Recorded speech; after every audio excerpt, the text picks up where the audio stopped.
He never raised a hand to her. He never left a bruise that a doctor could see. Yet, Elena felt like she was covered in scars that would never heal. Most people think abuse has to be loud. They think it has to be a scream or a physical blow.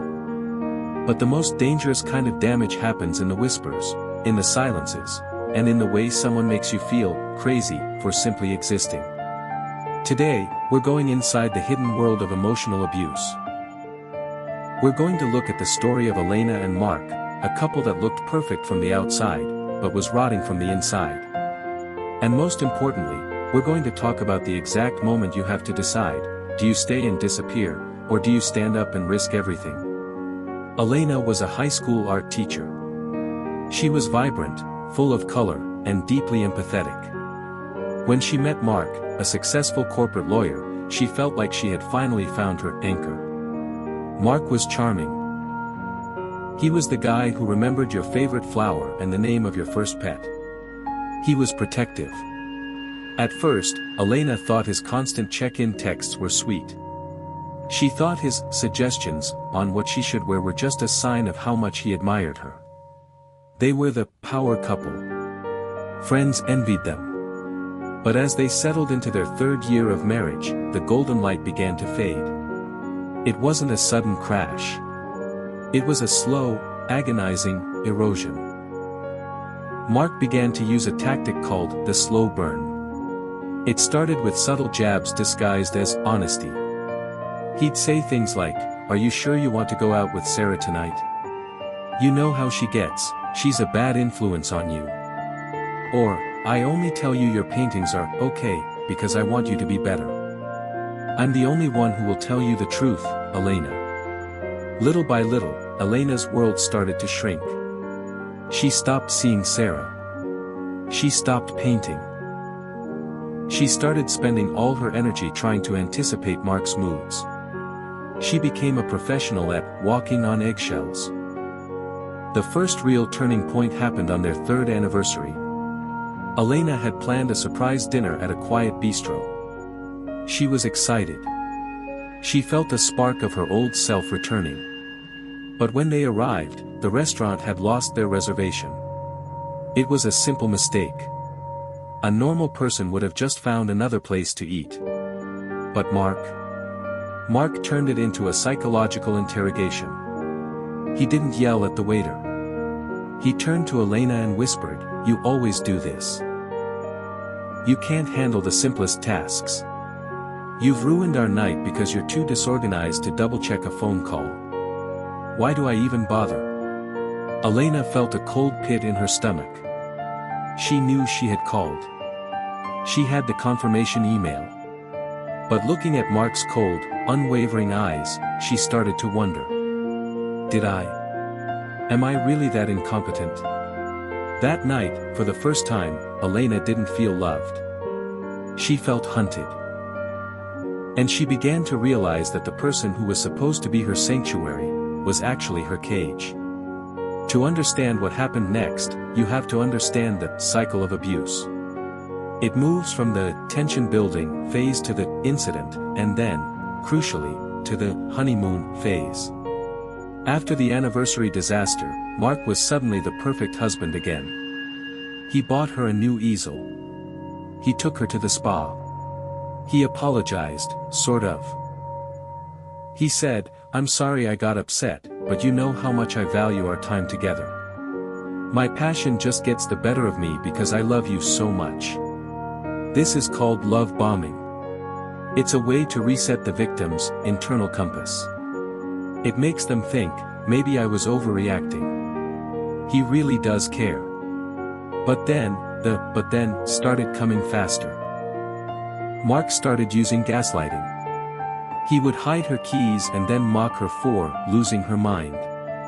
He would tell her that her family had said terrible things about her behind her back, things that never happened, to isolate her even further. Elena felt like she was living in a psychological thriller where she was the only one who didn't know the script. She started recording their conversations on her phone, just to prove to herself that she wasn't crazy. One night, she listened back to a recording. She heard Mark's voice.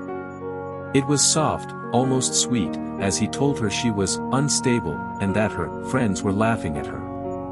Hearing it from the outside, Elena finally saw it for what it was. It wasn't love. It was a demolition.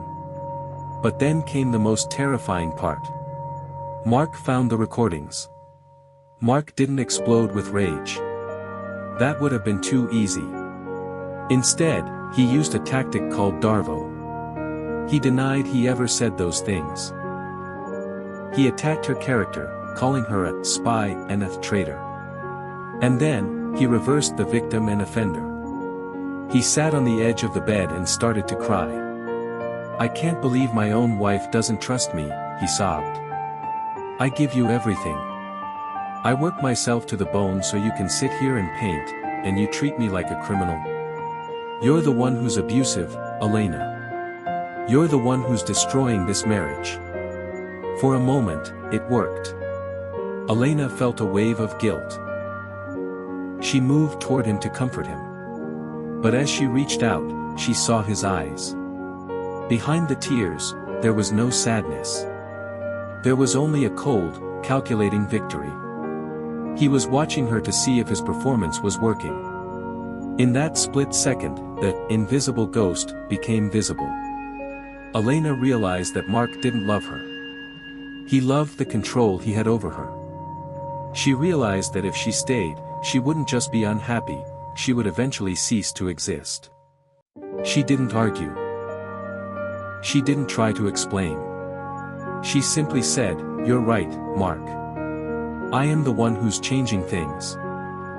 She walked out of the room, picked up her car keys, and walked out the front door. She didn't take a suitcase. She didn't take her paintings. She just took her life back. Leaving wasn't the end of the story.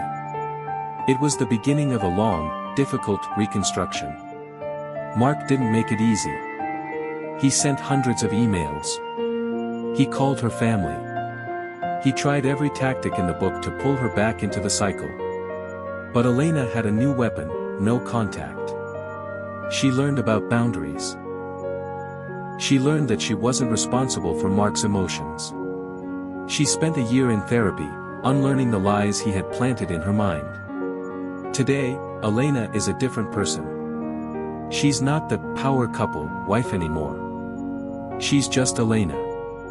She's an artist. She's a friend.